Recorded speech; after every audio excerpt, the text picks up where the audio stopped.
Bem-vindos a mais um podcast Imagineers. Eu tô super contente porque hoje eu tô com uma convidada mega especial, que é uma das principais lideranças da educação do país.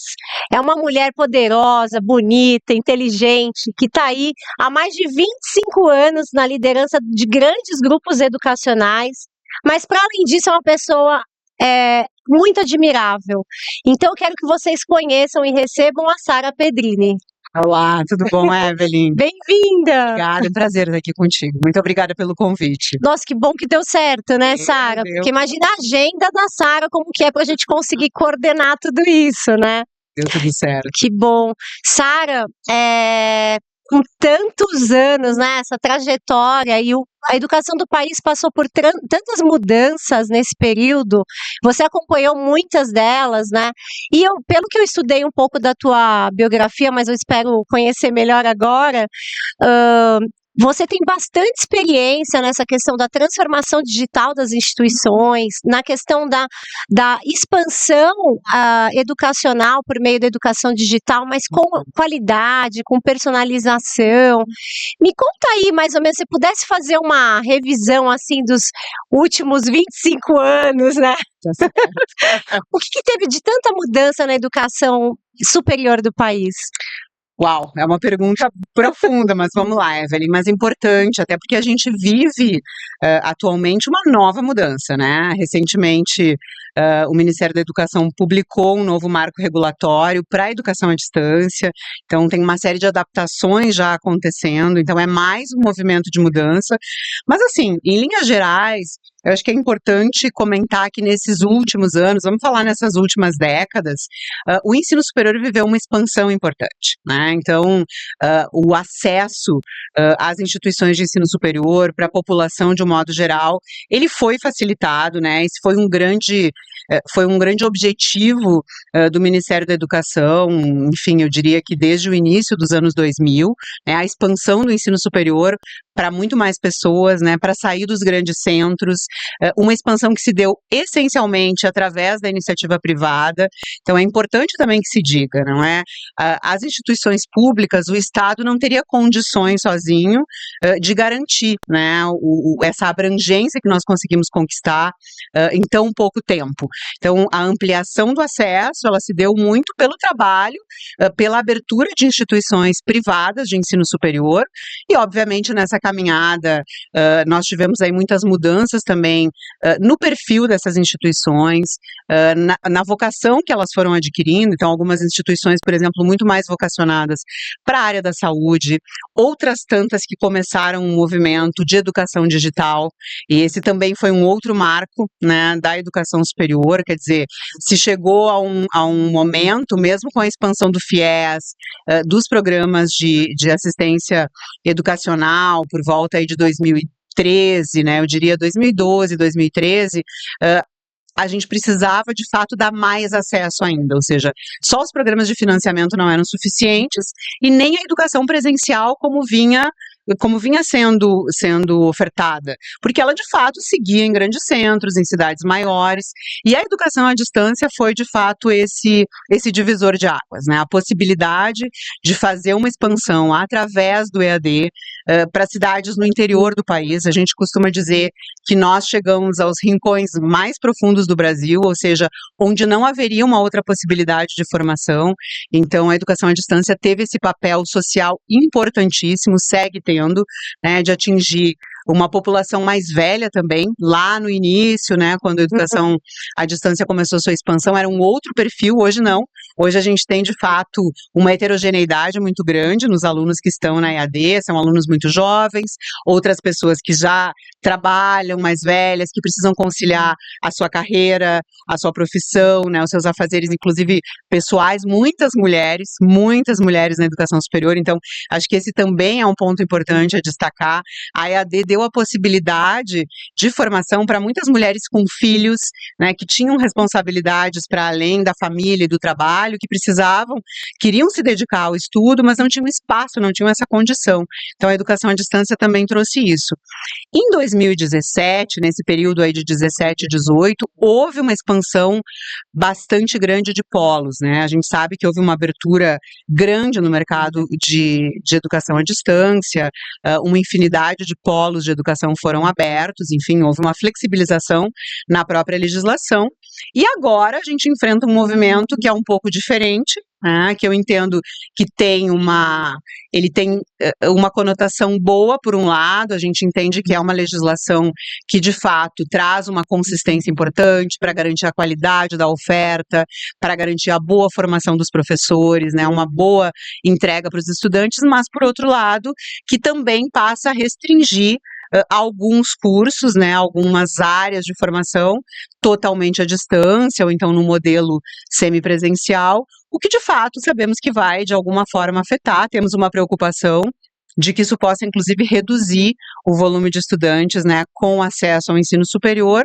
mas enfim, também é um novo momento, precisamos entender, assim como ao longo de todos esses anos isso aconteceu, entendo que essa legislação também vem para ser um marco, um divisor de águas, e aí para trazer certamente também boas experiências, né, um momento diferente para que a gente consiga também entender como é que o ensino superior, especialmente o ensino superior digital, se reconfigura. Perfeito, eu estou aqui pensando, né, quando eu estava trabalhando na Laureate, você era vice-presidente lá, e na época nós tínhamos o desafio da expansão, né, foi bem naquele momento de flexibilização e vamos democratizar a educação no país, alcançar aquelas famílias que o aluno, ele era o primeiro a receber, historicamente, de todas as gerações, o primeiro a receber o ensino superior e realmente na educação privada propiciou isso ao país, e hoje a gente tem um índice de pessoas formadas no ensino superior mais alto, foi por conta dessas políticas, e agora na Vitro, como vice-presidente acadêmica na Vitro, o desafio é outro, entender como reconfigurar tudo que foi pensado para alcançar um número maior de pessoas com qualidade, e a gente sabe que a educação digital, ela tem muita qualidade, né, alcançar essas pessoas, trazer novas experiências, as instituições já estavam num outro ritmo, o que a gente pode pensar diferente, o que a gente pode trazer de experiências diferentes para os alunos de agora, e aí vem o MEC e vamos mudar a rota, né? E é impositivo, não tem como, é uma lei, nós temos que seguir, né? Eu fico imaginando todas as pecinhas, né, que estão sendo que ser mobilizadas nessa adaptação, mas realmente é necessário uma visão estratégica agora para realmente investir no que importa, né? E um dos pontos inegociáveis é a qualidade, né, de todas as direções, a qualidade é um ponto inegociável. Como é que a gente define a qualidade hoje, na educação digital de hoje, Sara? Boa, excelente falar sobre isso, Evelyn. A gente costuma dizer que qualidade em educação acabou virando commodity, né? Então a gente ouve, infelizmente, é um atributo que passou a ser dividido, divulgado de forma, eu diria que, sem muitos critérios, né? Então fica difícil hoje, inclusive, dizer se uma instituição tem qualidade ou não, se um curso tem qualidade ou não, mas eu entendo que nós, que levamos a educação superior a sério, queremos entregar, obviamente, né, o melhor projeto educacional, a melhor experiência de aprendizagem para os nossos estudantes.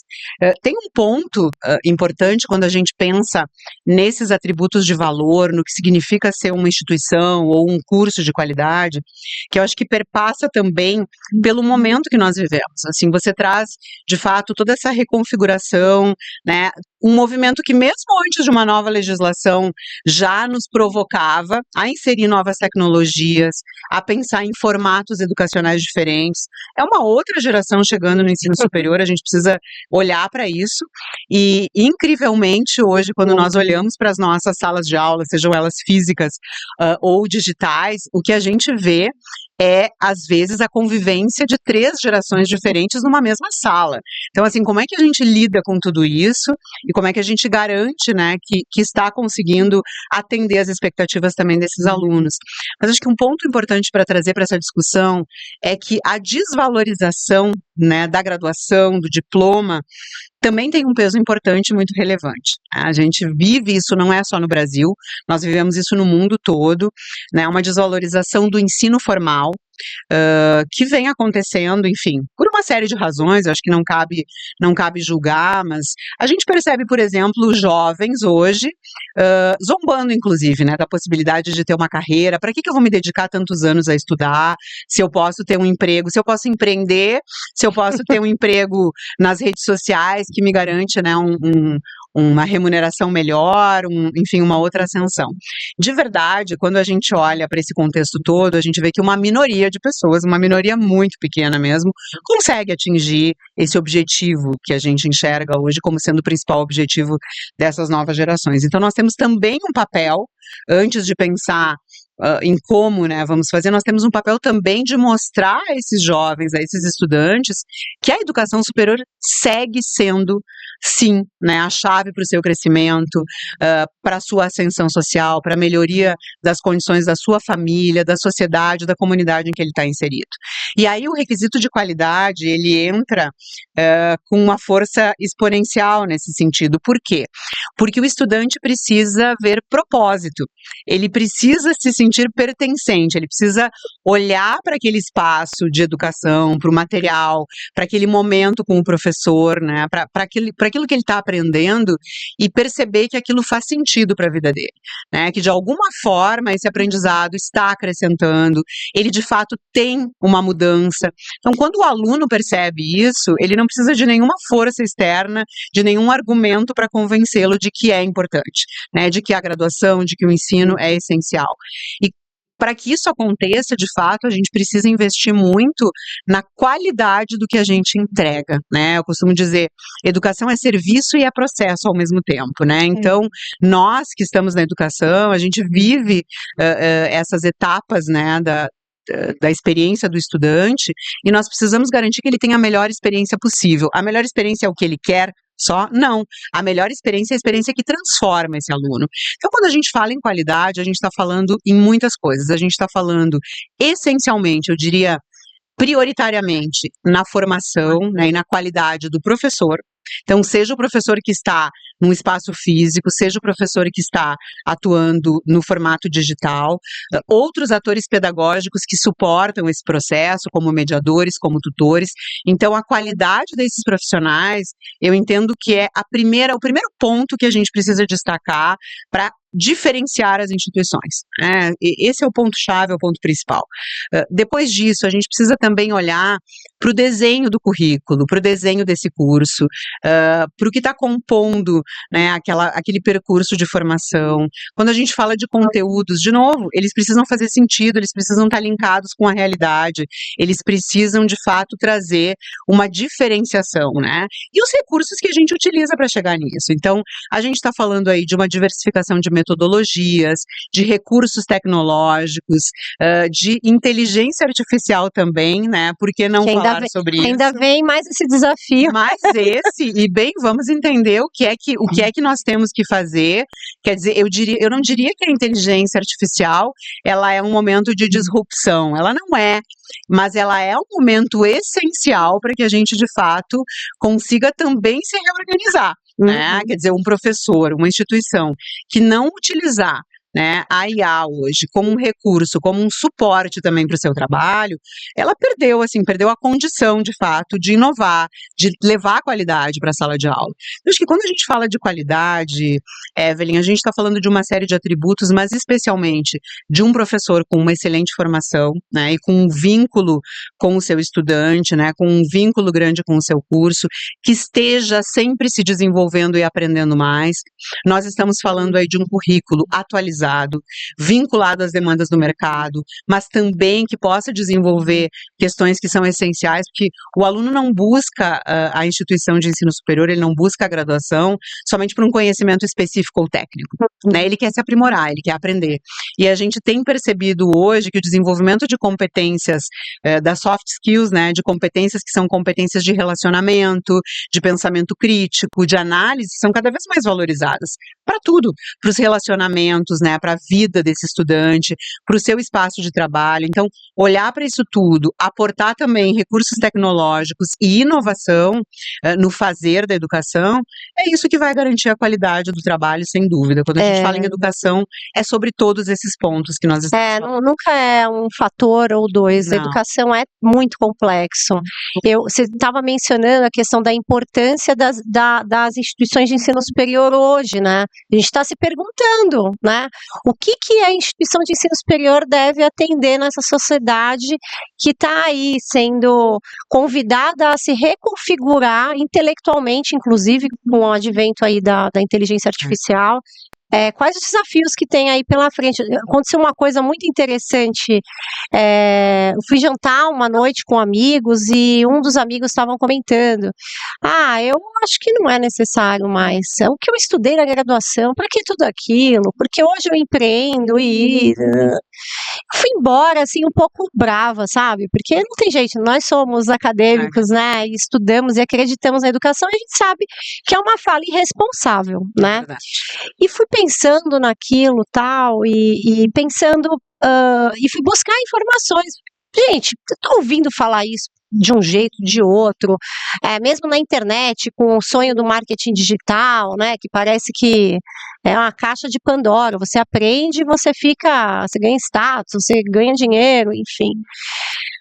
E fui procurar alguns dados, e ainda quem tem ensino superior é melhor colocado no mercado de trabalho, e aí eu tô falando de mais de 70%, né, então não vou fazer ensino superior, é uma opção, mas se você pensa em uma carreira a longo prazo, em que de repente teu empreendimento, né, eu sou empreendedora, de repente meu negócio pode não funcionar, eu vou ter que ter uma outra ideia para o meu negócio, ou fazer outro, ou você tem que ter uma flexibilidade, mas o ensino superior não ninguém vai tirar, né, a graduação, a especialização, enfim, e logo depois, eu fui almoçar na Meta do Facebook, Instagram, com colegas, e lá na Meta eu estava reunida com uma engenheira nova, super nova, menos de 30 anos, e ela conversando comigo e tal, e eu falando pra ela, nossa, tô tão complicado esse negócio de marketing digital pra mim, eu tô meio assim, porque contei a história, isso aí funciona, qualquer um fala que é especialista em marketing digital, e estão defendendo aí que nem o ensino superior é necessário e tal.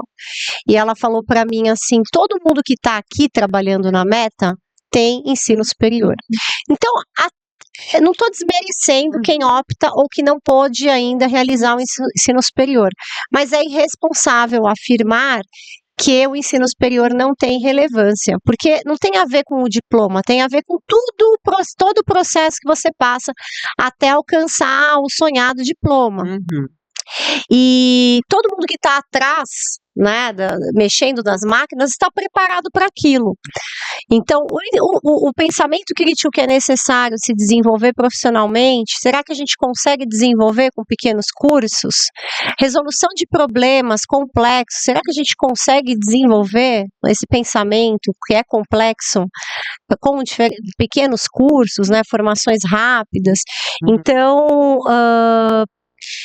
segundo as evidências, o ensino superior, ele dá conta dessas questões mais complexas, inclusive as inteligências emocionais.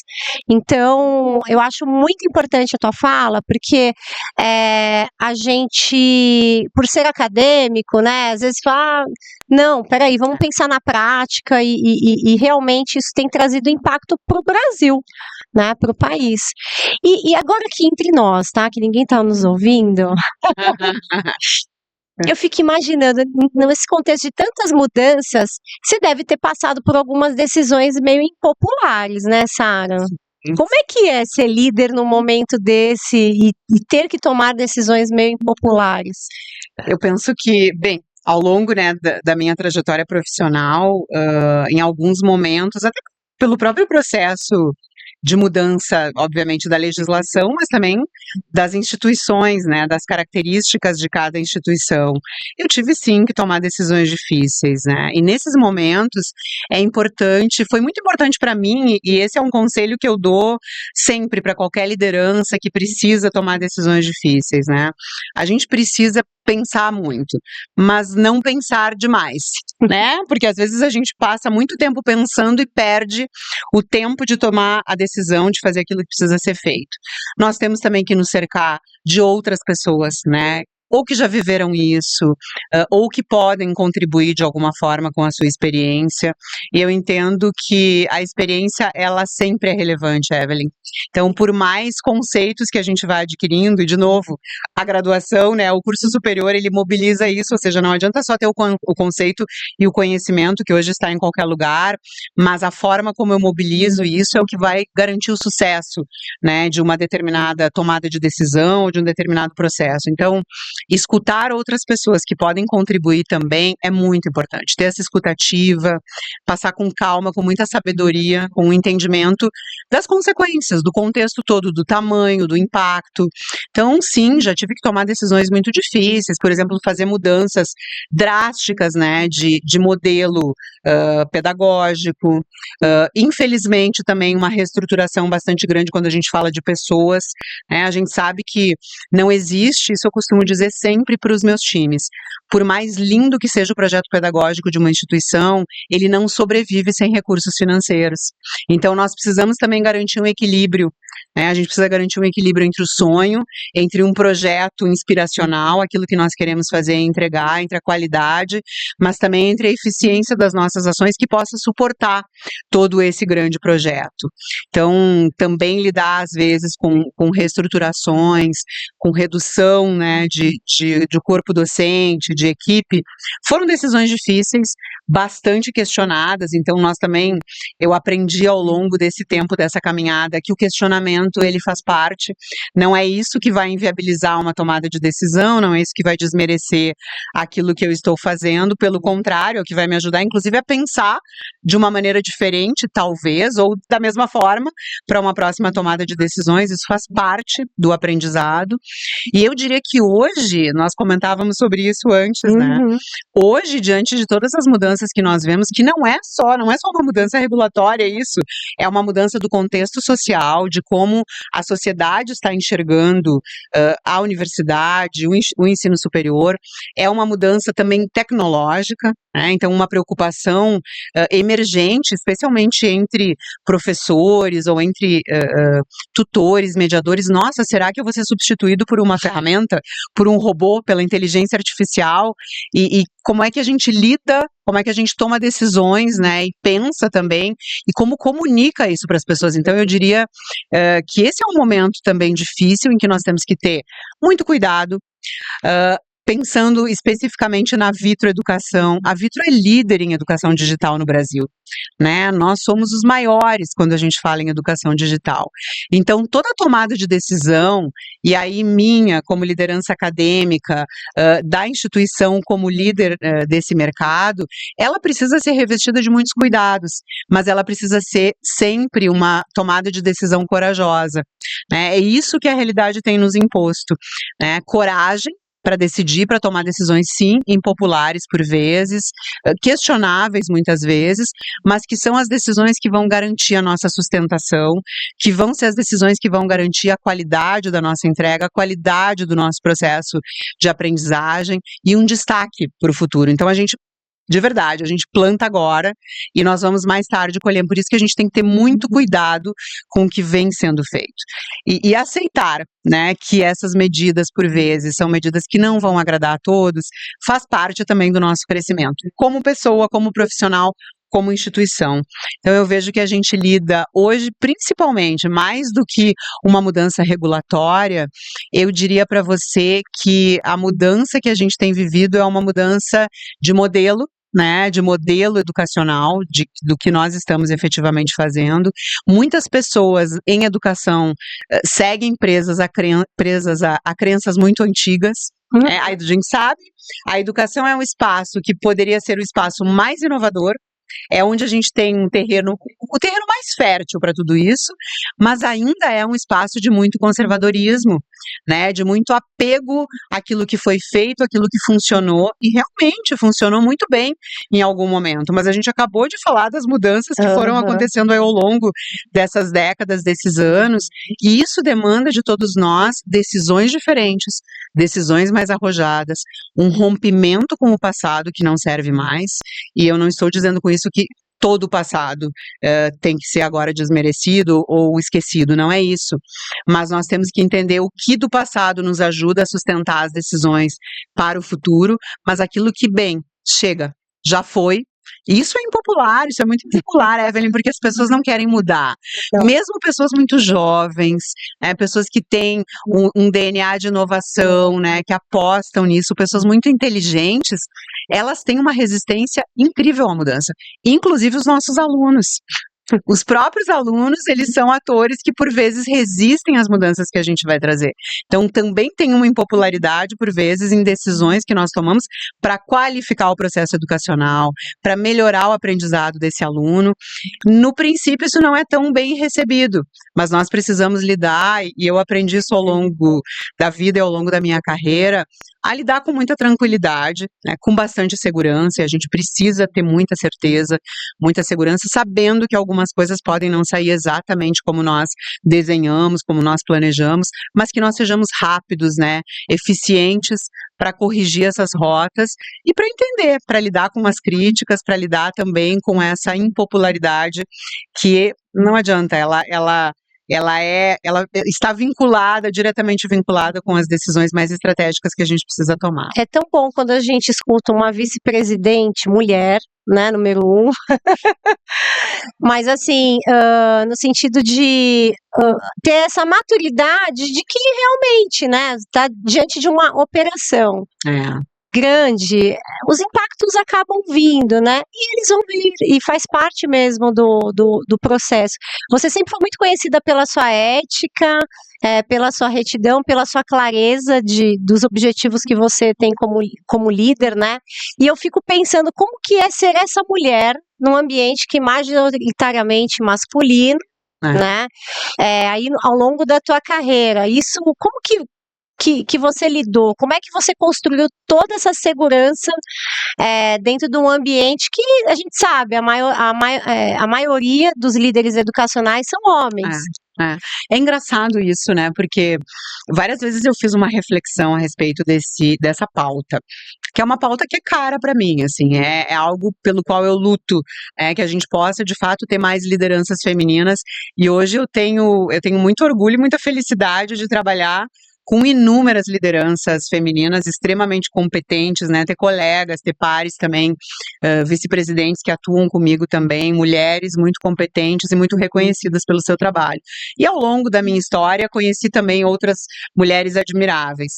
E eu fico pensando que a educação, em essência, ela era uma profissão muito mais feminina do que masculina. Mas à medida que a gente vai ascendendo nos espaços educacionais, de fato, os principais espaços estão ocupados por homens, né? Isso não é uma prerrogativa somente, né, do meio educacional. A gente sabe que acontece isso em outros segmentos, em outras indústrias. E eu te confesso que, assim, primeiro, isso sempre foi, de novo, uma pauta para mim. Então, eu entendo que quando a gente fala da liderança feminina ou do espaço que nós conquistamos como mulher, não é que eu vá priorizar mulheres, não é isso, mas sempre que eu puder, né, sempre que outras mulheres que estiverem comigo também puderem oportunizar que mulheres talentosas, que mulheres competentes possam ascender, é isso que nós temos que fazer. A gente também tem esse compromisso, né? E eu trabalho muito tranquilamente com homens ou mulheres. Eu diria, Evelyn, que assim, a gente precisa antes ter uma segurança, né, muito grande sobre o nosso papel, sobre quem nós somos, independente do nosso gênero, né, sobre a qualidade do nosso trabalho. Eu sempre tive isso, muita clareza a respeito de quem eu era, daquilo que eu podia fazer. Mas eu também tive, eu confesso a você, diferente do que eu vejo em muitos momentos, eu tive sim muita sorte, né? Eu diria, algumas pessoas dirão que não é sorte, né? Dirão que na verdade a gente atrai essas coisas pela forma como a gente lida. Eu não acredito. Eu acho que às vezes é sorte mesmo. Mas eu tive a sorte de ter alguns líderes, homens, muito competentes também e com uma visão de negócio também muito diferenciada, né? De valorizar mulheres, de não fazer nenhum tipo de distinção ou de diferenciação pelo gênero, né? Do executivo, se era um homem, se era uma mulher. Alguns gestores, inclusive, que impulsionaram muito a minha carreira, né? São pessoas das quais eu me recordo com muito carinho, né? E com muita gratidão pelos espaços que me deixaram ocupar, né? Pelos espaços que abriram para que eu pudesse ocupar. Com o meu talento, com a minha competência. Isso não é comum, isso eu sei muito bem. Não é comum, não é usual. Infelizmente a gente vê ainda, e os espaços educacionais repletos de homens, é uma coisa que de fato me assusta. Então eu tenho esse compromisso também. Quando eu olho para isso, vejo que eu tive a oportunidade, né, de ter gestores, homens, que deram espaço, independente do gênero, para que eu e outras colegas pudéssemos crescer. Eu me sinto na responsabilidade, no dever também, e compartilho isso com todas as lideranças femininas que trabalham comigo, para que nós também consigamos abrir espaço. Eu entendo que esse é um movimento que precisa acontecer dessa forma.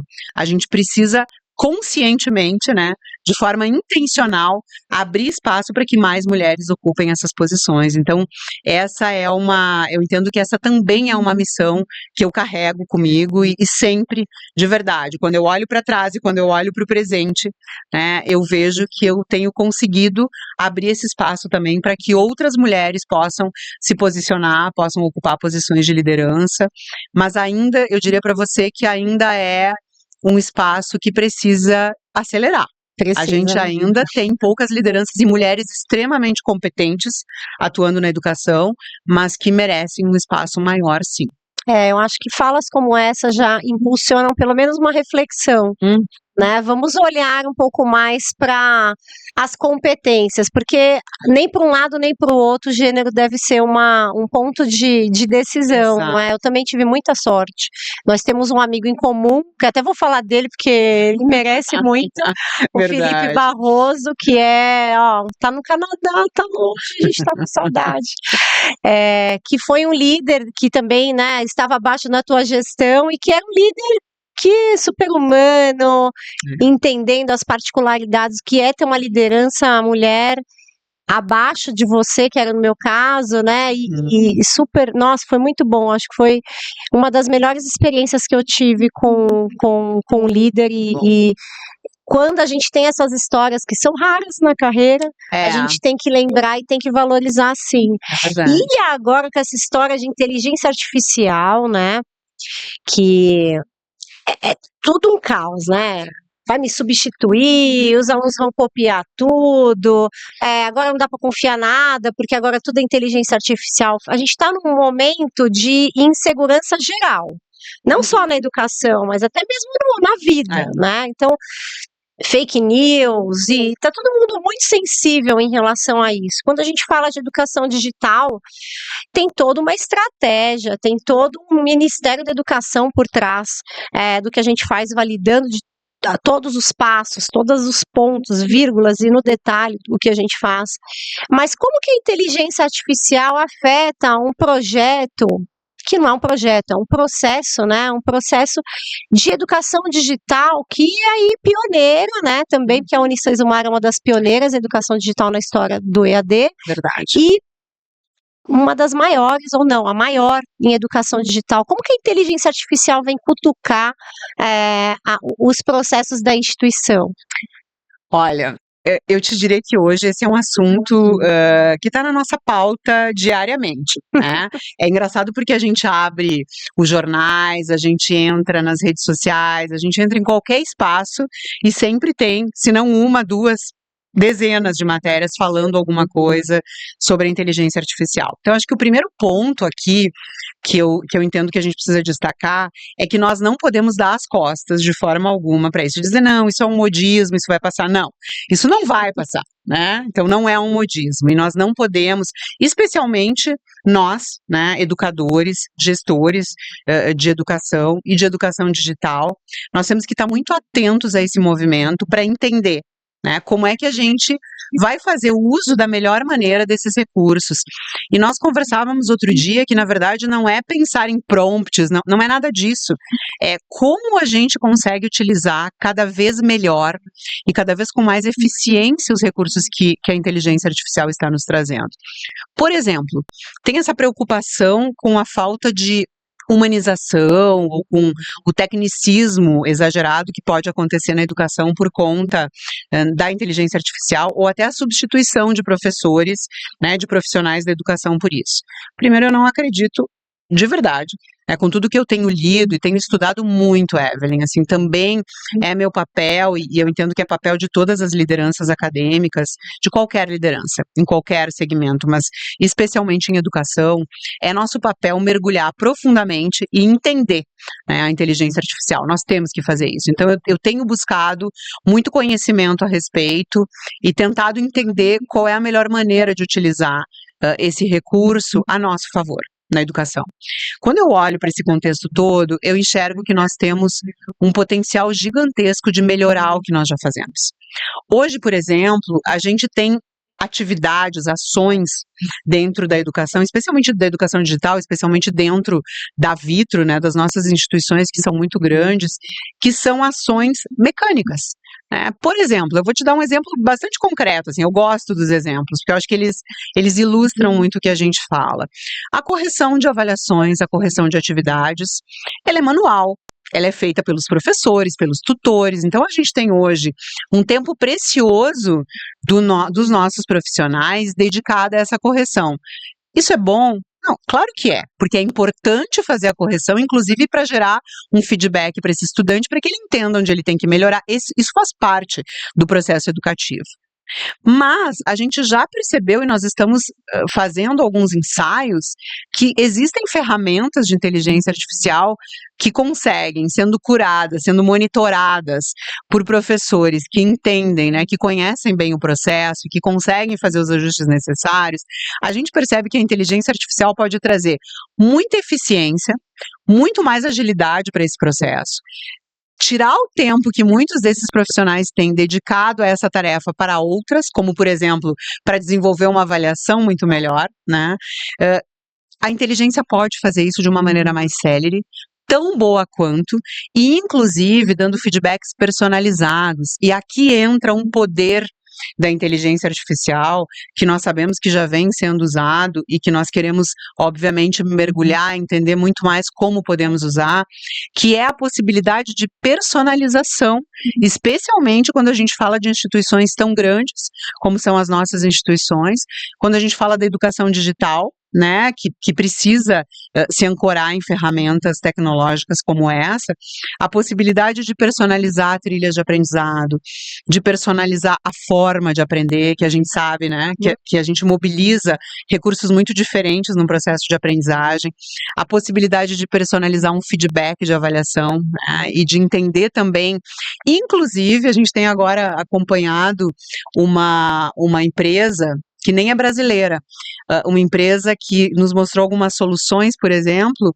ela consegue avaliar o humor, a situação emocional do estudante, para entender se ele é um estudante com um potencial de sair, de largar seu curso, de evadir ou de permanecer, e que ajuda, que tem mecanismos de apoio para que esse estudante, para entender justamente as questões emocionais, para manter esse estudante vinculado e para sinalizar para o professor e para nós, olha, aqui a gente precisa de atividades um pouco diferenciadas, a abordagem com esse estudante tem que ser desse jeito.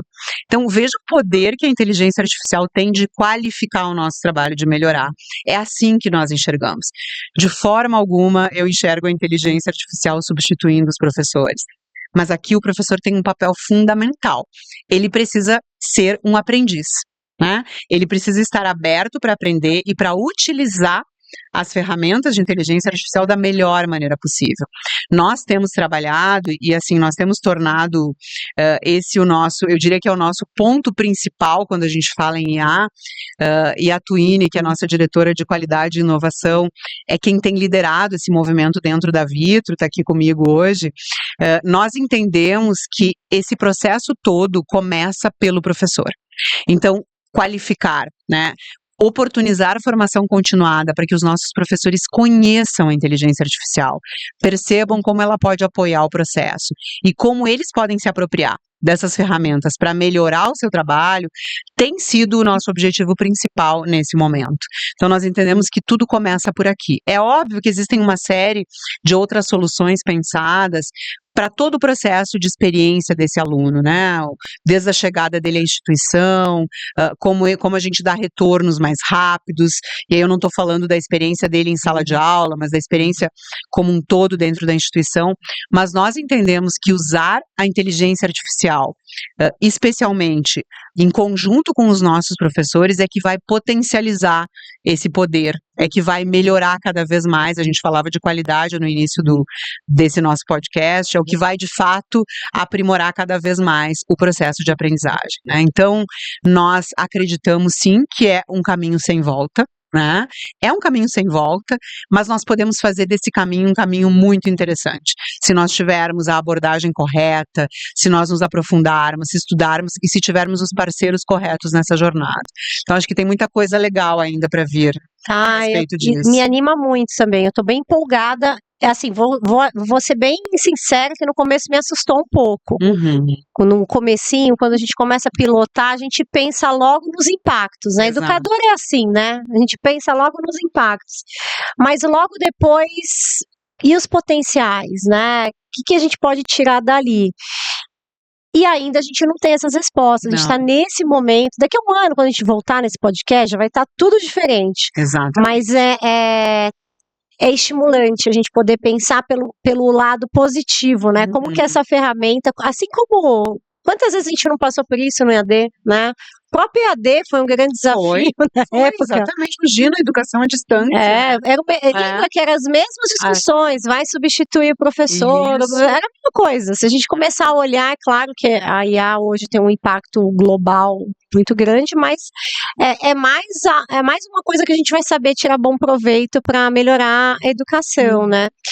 E seria essa a educação 5.0? O que seriam para você os elementos da educação 5.0, Sara?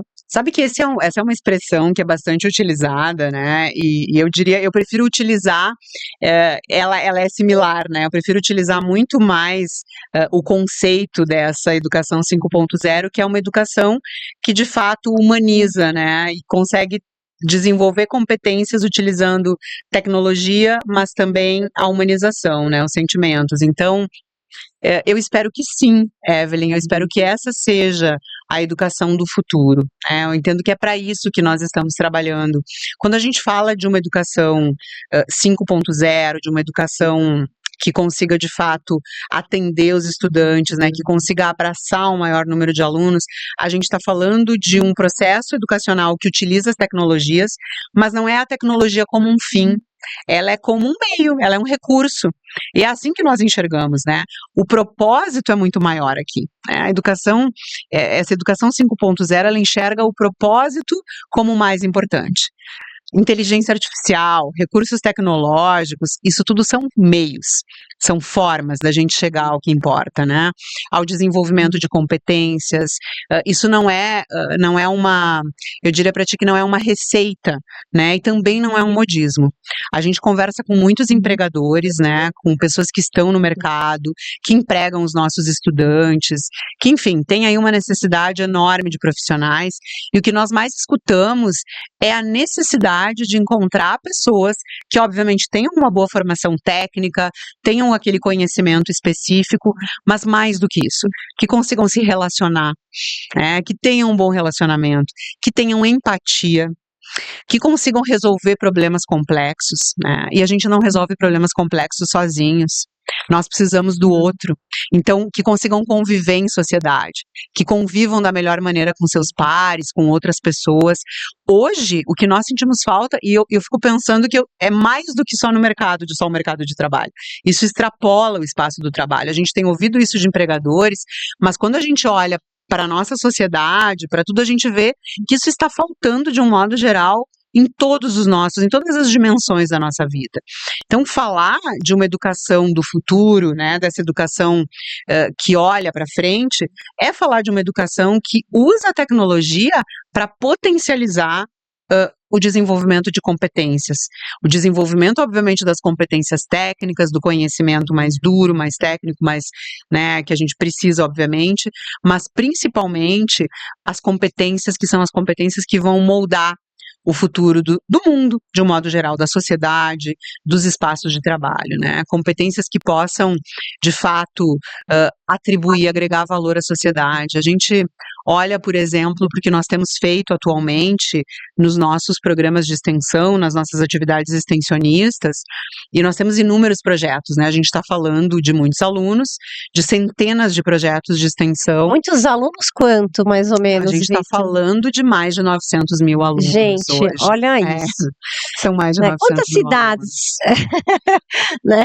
Olha, nós estamos hoje em muitos municípios. Eu sinceramente, Evelyn, eu não vou te dizer agora o número, porque eu erraria, né? Mas a gente atinge muitos municípios, inclusive os municípios que não têm outro espaço de educação a não ser um polo de educação à distância da Vitro, de Unicesumar ou de Unicelv. Então, nós estamos em todos esses lugares.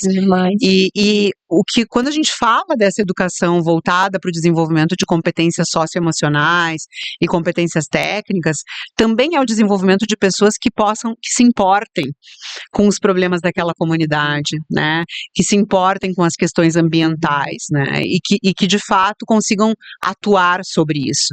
Então, essa é a educação 5.0, é a educação do futuro.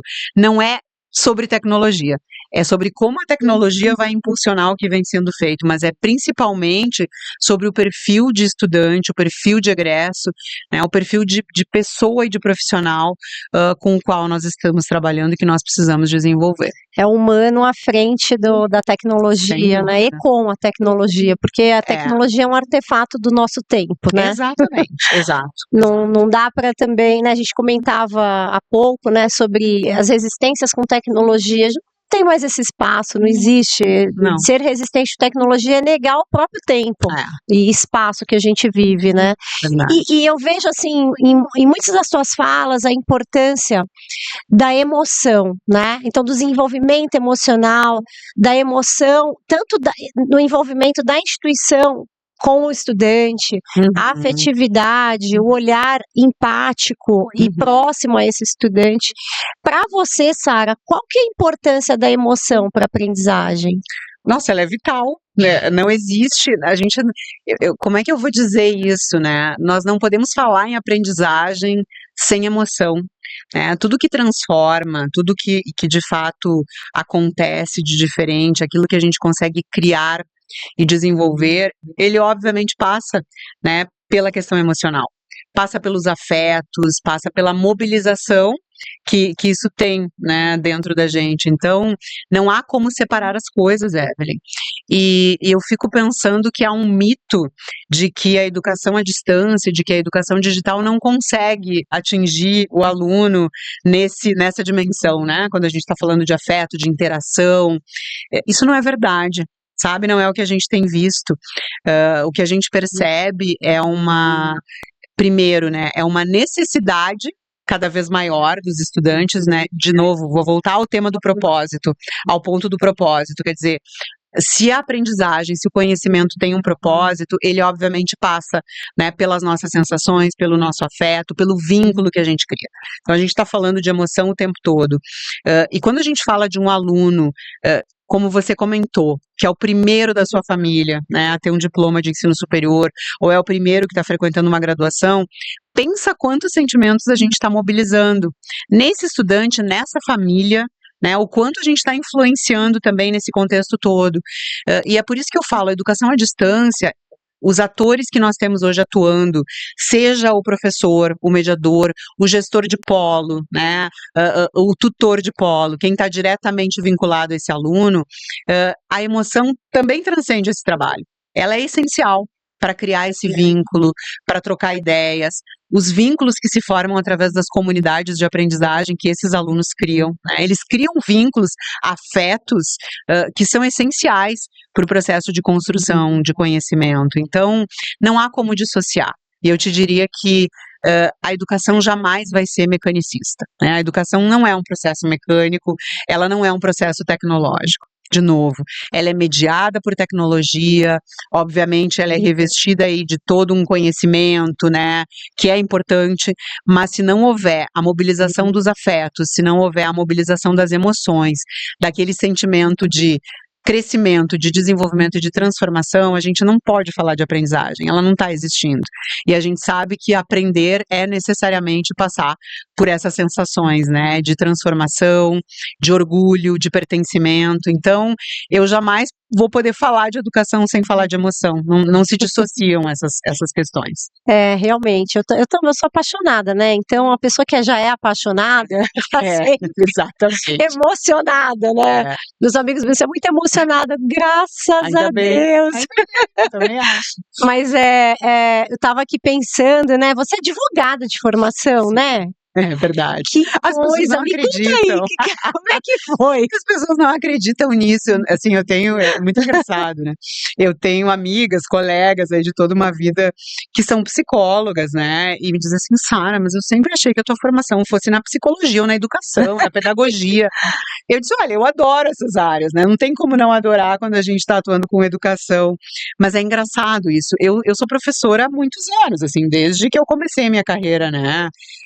Professora de educação básica, mas eu entendi que eu queria essa formação, eu queria fazer direito. Você foi sonhava. professora de educação básica? Eu fui alfabetizadora. Olha! Com muito orgulho. Olha, colega! Com muito orgulho, assim. Que legal. Isso foi decisivo, assim, também para minha tomada de decisões na vida. Quando eu olho para trás, eu tive a oportunidade de migrar para outra área e não fui. Eu tive a oportunidade, quando eu terminei a faculdade de Direito, de atuar em outras áreas. Eu recebi convites e, enfim, mas sabe quando tem um imã que te puxa, que te mantém onde tu tá e que te diz, não, é aqui que você precisa ficar? Então, eu segui, logo depois da faculdade eu fui estudar, fui fazer mestrado na área de administração, de novo, né, não parecia, mas eu já atuava na educação. E muito rapidamente eu já fui ocupando posições de gestão educacional, de gestão acadêmica, e assim, as pessoas costumam usar de forma bastante coloquial, né, Evelyn? Não adianta, a educação é uma cachaça. Enfim, como né, para mim não é isso, para mim não é que é uma cachaça.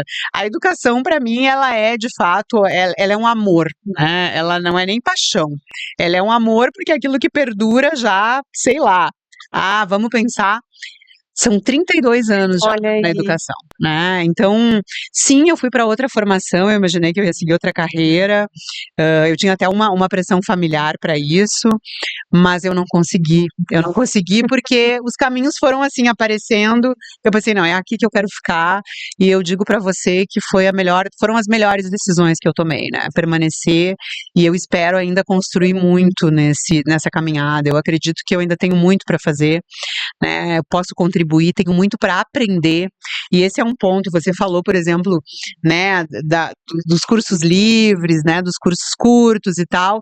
Eu digo para você que eu estou a todo momento estudando, eu não parei de estudar e não vou parar.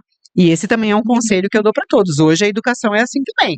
O mundo nos exige hoje continuar estudando sempre.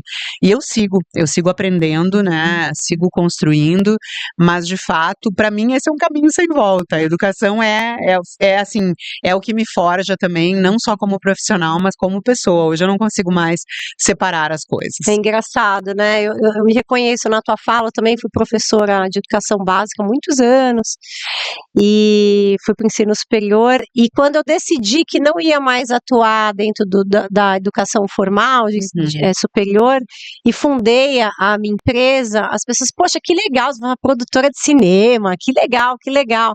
Mas, mas a finalidade é educacional. Então, não tem muito como, não sei, né? Quando a gente tem esse propósito, é algo que faz parte da nossa essência. A gente só estende a carreira e a desenvolver os talentos que a gente já tem, né? Mas é um lugar gostoso, a educação, com todos os desafios que ela nos apresenta, desafios pessoais, porque quem é educador, ele não trabalha e vai para casa, ele está o tempo todo educador, né? Seja estudando, seja ensinando, ou seja só preocupado com a educação, mas de qualquer forma, eu fico pensando nisso, assim, eu tenho muitos colegas educadores, eu nunca vi ninguém sair da educação. Nunca difícil, vi. Né? Aí alguém vai falar, poxa, tem tudo para sair da educação. Se for racional. Não. Mas não é por esse ambiente, né, que a gente vai. Sara, eu tô muito feliz de estar aqui com você. As coisas acontecem quando tem que acontecer, não é? Há tantos anos, né, a gente tem esse contato, nos reencontramos quando recebemos um prêmio como personalidade da educação desse ano, de 2025, e a gente estava conversando um pouco antes, que legal que é receber um prêmio num momento em que a gente não para pensar nas realizações, né? Só faz, e tantas coisas vão atropelando. Como foi para você receber esse prêmio de personalidade da educação? Primeiro, assim, foi um convite que me deixou extremamente orgulhosa e feliz, né? E é isso, Evelyn. Na verdade, a educação tem um pouco disso. Eu não diria que nós nos orgulhamos muito do que nós fazemos, mas nós não temos aquela vaidade, né, de mostrar o que nós fazemos. Isso é tão intrínseco de quem é da educação, é uma coisa impressionante. Mas a gente não devia, sabe? A gente deveria realmente olhar e entender que nós temos toda uma jornada, né? Uma história importante que foi sendo construída aí ao longo dos anos, com tantas entregas, com tanto êxito. Então, assim, quando eu fui chamada, quando eu recebi esse prêmio, primeiro eu fiquei super orgulhosa por mim, né? Porque é isso, a gente a gente comentava, é muito mais um prêmio, é nosso, né? Do que para mostrar para alguém. Sim. E até é engraçado, né? Meus pais viram, né? A gente recebeu aquele bonito, da prefeitura. Mas por que tu não pendura isso no teu escritório para as pessoas verem? Porque ele tá lá no meu escritório de casa, não tá no escritório, né, da Vitro. E eu pensei, verdade, eu tenho que levar para as pessoas verem, né? Porque é tão bonito, isso é tão importante.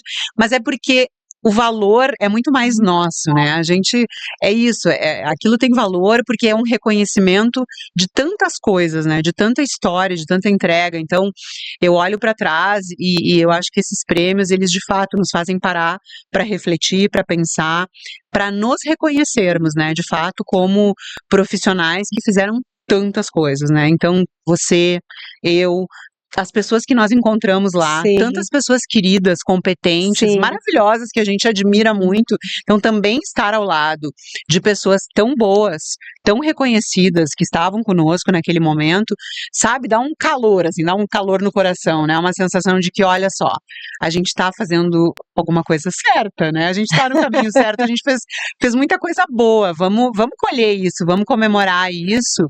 E eu comentava também sobre essa questão, sobre a coisa dos prêmios, né?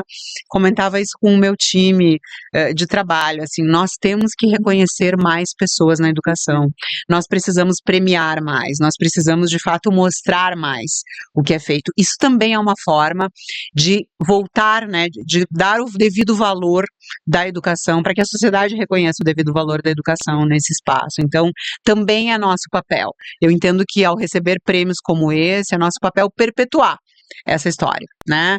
Quer dizer, como é que nós também incentivamos outras pessoas, como é que nós incentivamos outras premiações, outros reconhecimentos para mostrar a importância e a grandiosidade da educação na nossa sociedade. Eu super concordo também. Eu fiquei feliz, foi uma surpresa, não esperava, ainda mais empreendedor, né? Porque empreendedor não está mais, né, nas instituições, fiquei bem contente, mas isso foi uma coisa que mexeu bastante comigo, assim, tá junto com amigos, todo mundo reconhecido, falei, nossa, eu tô boa de amizade, hein? Pensei, todo mundo praticamente aqui eu conheço, minhas amizades estão ótimas. Verdade. E recebendo, e a gente podendo trocar isso, e fortalecer até os contatos, porque, né, cada um vai para uma instituição, para um lugar, e foi muito gostoso, mas essa sensação precisa ser...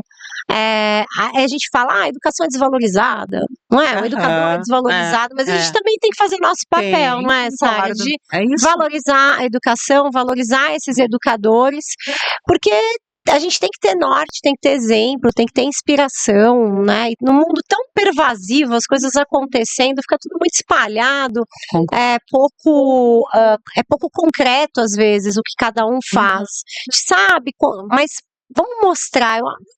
Vamos evoluir nessa ideia? Vamos pensar nisso. Então tá bom. Ótimo, gostei. Mas só voltando, eu cortei porque eu lembrei da coisa do prêmio, né? Eu te falei, no roteiro totalmente diferente.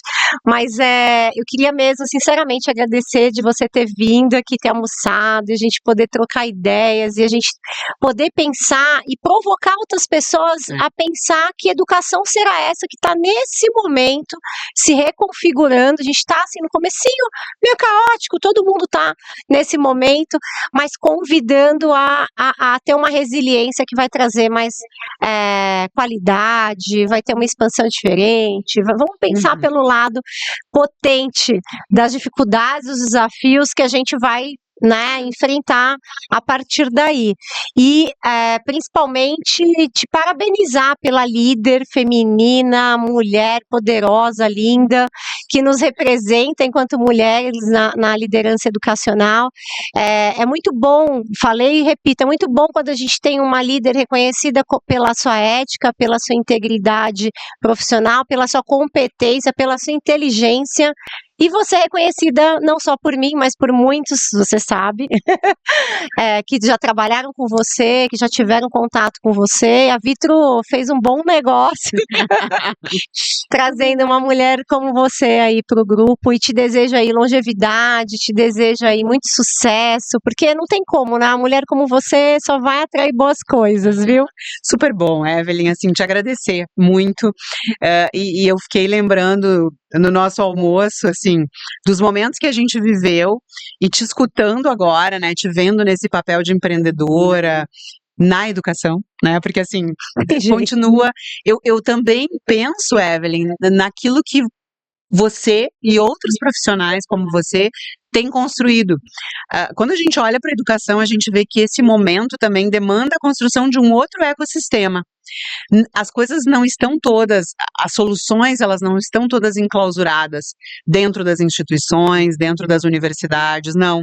O conhecimento hoje ele é muito maior, ele está em qualquer lugar.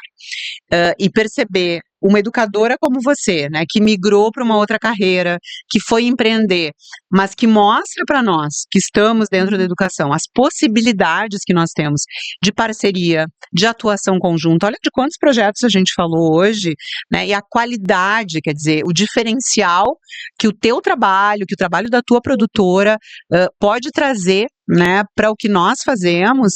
Enfim, para mim isso é o futuro da educação também. É o ponto de inflexão em que nós nos encontramos, é entender como é que nós criamos esse ecossistema de educação que não é mais um ecossistema fechado em si, lá enclausurado, como foi durante tanto tempo. Então a gente tem a oportunidade hoje de construir uma história diferente, bem diferente, mas eu diria para você que é uma história que também vai ter muito sucesso. Eu entendo que nós temos agora a oportunidade de mostrar que a educação, ela precisa de outros parceiros, ela precisa de outros atores, a gente não vai fazer o trabalho sozinhos, nós não vamos conseguir, e ter pessoas, né, com a tua competência, com a tua qualidade. Eu lembro de todo o trabalho que você fez quando chegou na Laureate, né, a necessidade que nós tínhamos de fazer uma virada completa, né, na experiência do aluno, e você fez isso. Então, assim, só aquilo, que não foi só, mas aquele momento em si já mostrou o enorme potencial que você tem, né, enfim, como empreendedora, como liderança também, como mentora, né, de um momento, de um movimento de mudança, e eu não tenho dúvida aí de que o teu trabalho, né, à frente da tua produtora vai nos ajudar imensamente. Então, muito obrigada. É um prazer. Eu fico muito feliz de voltar a ter esse convívio, esse contato contigo. Tenho certeza que a gente vai ter aí muitos projetos legais pela frente. Teremos. Olha, esse é um podcast que a gente tem que ouvir, ver e anotar na segunda vez, porque teve muitas dicas de liderança para quem aí está mirando a educação, a liderança na educação, a gestão educacional. Olha quantas coisas a gente pôde aprender aqui hoje, não é? Bom, fiquem felizes de vocês estarem aqui conosco de novo, novamente, e vamos para o próximo episódio. Um beijo e um abraço a todos.